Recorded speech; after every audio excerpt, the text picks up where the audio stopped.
माँ मैं जा रहा हूँ।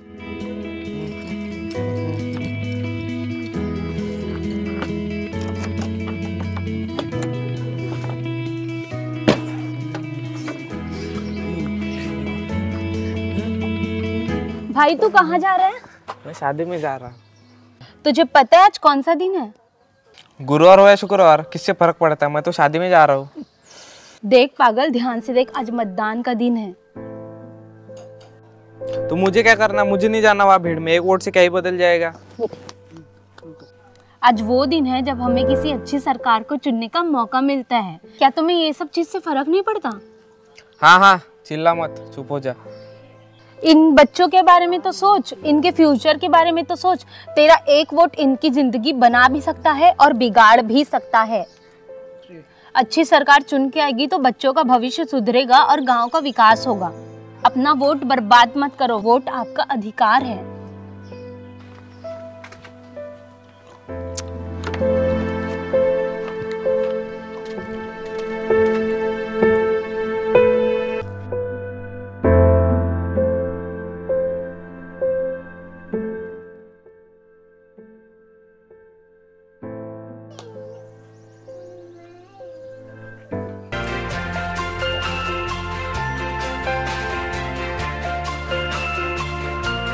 हेलो, हाँ मैं अभी शादी में नहीं आऊँगा, मतदान करने जा रहा हूँ मैं।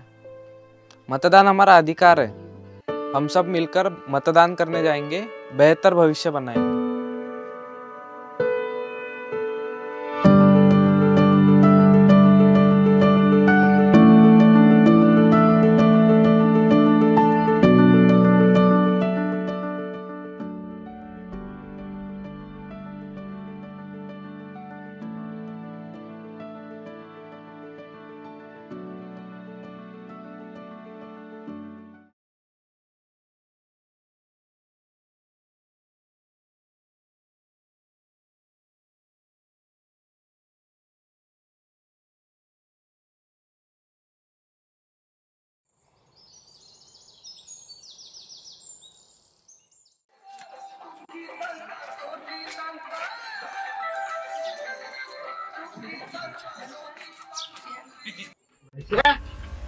कुठं मेले व्हायचे? झाला का स्वयंपाक? आला भाड्या होत पेव झालं का वाढतो त्या मळ्यावर. नमस्कार जी, लक्ष ठेवा, लक्ष ठेवा. नमस्कार. ऐका रे घरी. अरे पाटील कसं काय येणं केलं पाटील साहेब? लक्ष ठेवा, यावेळेस मी हा पुन्हा आमच्या जसं निवडून गेलं ना यावर्षी बी आपल्याला वोट पाहिजे. आपल्याला काय भेटेल पाटील? सगळंच भेटेल ना. दे रे आले. ठीक आहे ना, लक्ष ठेव. लक्ष आहे पाटील. येतो मग. वैसे भात झालं ते जेवण मला दारू घाल पाहिजे ते. मला दारू घाल पाहिजे ते. वैसे आई बाबा मतदानाचे कार्ड आहेत ते आले होते द्यायला. हे बघ ना, एक आहे बाबूराव झेंडे. बाबूराव लय चांगला. तुम्ही चुप राहा, तुमचं नेहमीच आहे. लय चांगला माणूस. मला ते दारू पाजले त्याला. लय चांगला माणूस आहे. पांडुरंग पाटील यांचं चिन्ह आहे चाबी. वैसे वैसे कुठं गेली? वैसे वैसे काय झालं काय झालं काय झालं? वैसे बापरे, कसं झालं हे? म्हणून म्हणतो की दारू नका पेत जाऊ. दारू पेल्याने असे हाल होते. संध्या संध्या ये ग संध्या. बाबाला काय झालं तुझ्या? ये लवकर ये. काय झालं बाबाला? कोण पडले? बाबा काय झालं काय झालं? म्हणून म्हणत होती दारू नका पेत जाऊ. तुम्हाला हमेशा सांगत होती मी. आई मी लावला त्यांना. ते म्हणत होते की थोडा वेळ लागेल कारण की तुमच्या गावचा रस्ता खूपच बेकार आहे. आणि मी म्हटलं त्यांना लवकर लवकर या बा, माझ्या वडिलांची तब्येत खूपच बेकार आहे, तुम्ही लवकर या. असं म्हणत होते की घेऊन जाऊ शकतो ना आपण. लवकर घेऊ आपण. दुसऱ्या यादी वगैरे पाहून घेऊन जाऊ. भेटलो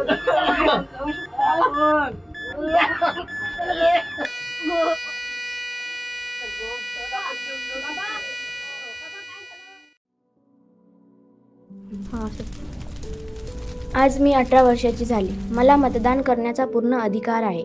आज मला कळलं कोणाला मतदान करायचं आणि कोणाला नाही. एका भ्रष्टाचारी व्यक्तीला आम्ही आमचे मते विकणार होतो, ज्यामुळे मी माझे बाबा गमावले.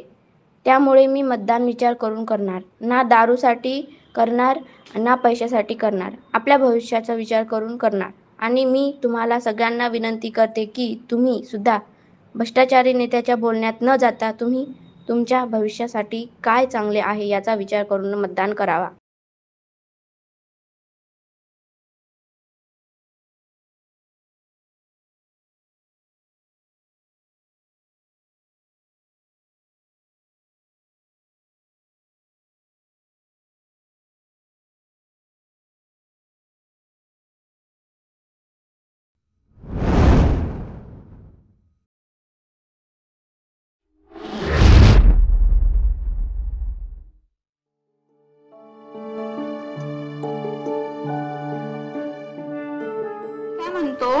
ती बाजूची शीलाबाई म्हणत होती का यावेळी आपण नेहाताईलाच वोट देऊ, कारण ते सुशिक्षित बिन आहे आणि आपल्या लोकांसाठी काम बिन करण. नाही नाही, दादासाहेब हा आपल्या जातीचा माणूस आहे आणि त्याने राजकारणाचा आहे ना लय अनुभव आहे. आपण आहे ना त्यानेच मत देऊ. ठीक आहे, पण आतापर्यंत दादासाहेब होते तर त्या लोकांना आपल्यासाठी काय केलं? चुप राही शांते, तुले काय समजते? दादासाहेब पाटीलांचा विजय असो. सुरू आहे सब बढिया, मजेत. लक्षात ठेवा हे आपला चिन्ह. हो हो हो, हे माहित आहे की तलवार. ठीक आहे, येतो मग. येतो. हो हो, लक्ष ठेवजा. विजय असो, दादासाहेबांचा विजय असो. येत नाही आणि मुलं जेव्हा शाळेत जातात तर इतका खराब रस्ता आहे की मुलं जाताना पडतात, त्यांना लागते, त्यांना बऱ्याचशा समस्यांना तोंड द्यावं लागते. तर तुम्ही त्या रोडच्या सुविधा आणि पिण्याच्या पाण्याचे तसेच कचऱ्याची गाडी रोज येत नाही, त्यामुळे खूप सगळा कचरा जमा होतो, मच्छर होतात, बिमाऱ्या येतात. तर त्या सगळ्या सोयी तुम्ही आम्हाला करून द्यायला पाहिजे.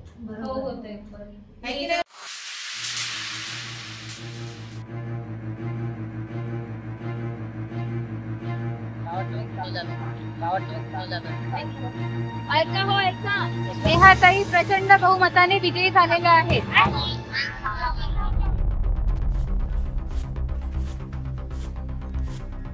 शांते, तुला कोणाला मत दिलं होतं? मी तर तुम्हाला आधीच सांगितलं होतं. तुला डोकं घेऊन आहे का नाही?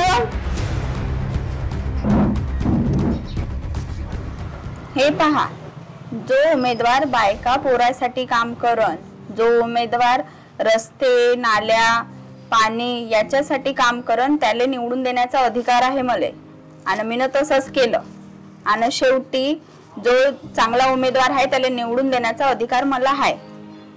आणि दुसरी गोष्ट म्हणली म्हणजे का जाती धर्म आणि पैशासाठी मी माय मत विकणार नाही.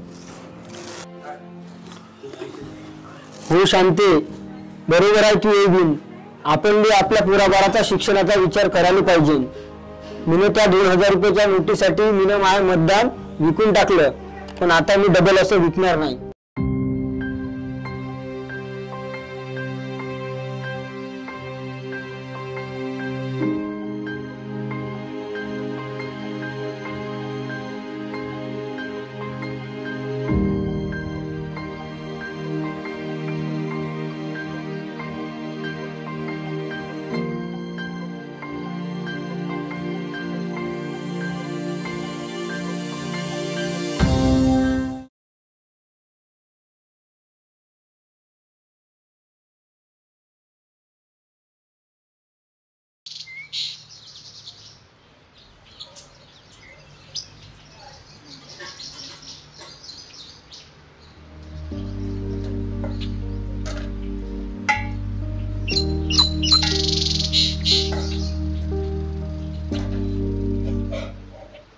लगता है अब सारी जिंदगी यही किचन में ही काम करना पड़ेगा.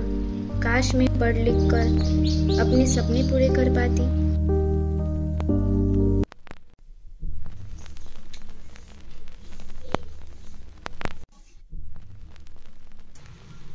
खुशी और सक्षम क्या हुआ? क्या कर रहे हो तुम दोनों? चलो खुशी, मेरी मदद करो। सक्षम, चलो पढ़ाई करो।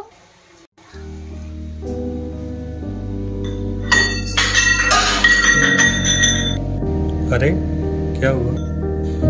सारा दिन ये कहाँ खोई रहती है?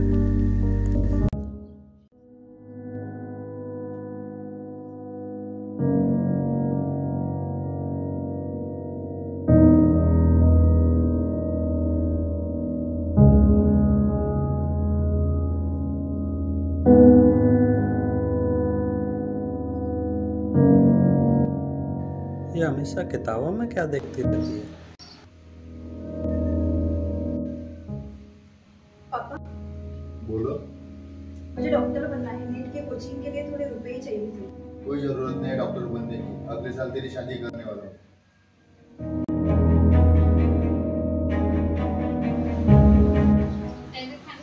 कुछ तो करना पड़ेगा इसका।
जय भीम सगळ्यांना. लेगेसी लाईट मध्ये सगळ्यांचं स्वागत आहे. मी दुर्गा वर्धेवरून तुमच्याशी बोलत आहे आणि आज आपण इथे का बरं आलो आहोत त्याबद्दल आपण जाणूया. पुढच्या 2 महिन्यामध्ये आपल्या इथे इलेक्शन्स होणार आहे आणि या इलेक्शन मध्ये खूप महत्त्वाचं आहे की आपल्याला समजून घ्यायचं आहे की आपली जी आम जनता आहे त्यांचं काय म्हणणं आहे, कारण हे खूप इम्पॉर्टंट आहे की निवडणुकांबद्दल त्यांचे काय विचार आहे. तर हेच जाणून घेण्यासाठी आज आपण वेगवेगळ्या लोकांशी भेटूया. आता जे निवडणुका येत मतदान करायला जाणार आहे. मतदान करणे तो आपला अधिकार आहे. मी ते आपलं राष्ट्रीय कर्तव्य आहे, त्यामुळे मतदान करायलाच पाहिजे. त्यामध्ये सत्तेत जे काही घडत आलं, सत्ताधाऱ्यांकडून जे काही घडत आलं ते आपल्याला पडलं नसेल तर त्याच्यात परिवर्तन करण्याचा सुद्धा आपल्याला हक्क आहे, अधिकार आहे. याच निमित्ताने आपण दुसऱ्या उमेदवाराला निवडून देऊ शकतो. आपला देश हा डेमोक्रॅटिक लोकशाही जगातील मोठा लोकशाही असलेला देश आहे आणि ही लोकशाही भक्कम करायची असेल तर मतदान महत्त्वाचं आहे. आणि मी एक सुजाण नागरिक म्हणून नेहमी सांगतच असतो की मतदान करणं प्रत्येकाचं कर्तव्य आहे आणि मी तो हक्क बजावणार आहे. वाया गेले नाही पाहिजे, ज्याला त्याचं कोणाला सांगून मतदान करायचं नाही. ऐसा इलेक्शन है कि इससे अपने देश का भविष्य किस तरफ जाने वाला ये अपने को मालूम गिर जाएगा. आमच्या मतानं जाऊ, आम्ही रोडवर बसतो. काही केलं तर काय करणार आहे ते तर कोणी काही आपला मनाचा अधिकार आहे. गुप्त आहे मतदान करू जाहीर थोडी मिळाले काय का नाही. ऐकलं तुम्ही? दिवसभरात लोक आपल्याला काय काय बोलले. आपण वेगवेगळे प्रश्न विचारले त्यांना. प्रत्येकाचे एक्सपिरियन्स आणि विचार मतदानाला घेऊन किती वेगळे आहेत. एकीकडे एक जण बोलताय की आपला मतदानाचा जो अधिकार आहे तो बजावलेला पाहिजे. दुसरीकडे कोणी म्हणत आहे मला फरक नाही पडत, मी जाऊ की नाही जाऊ त्यांना फरक नाही पडत, तर मी कशाला माझा दिवस काढून जाऊ. म्हणजे प्रत्येक व्यक्तीचा जो अनुभव आहे किंवा जी जबाबदारी आहे ही त्याच्या परिस्थितीनुसार बदलते. याच विचारासोबत तुम्ही आमच्या लेगेसी लाईटला ऐकलं याबद्दल धन्यवाद। मी आशा करते की तुम्हाला आमचा जो प्रयत्न होता तो यशस्वीरित्या समजला असेल। धन्यवाद।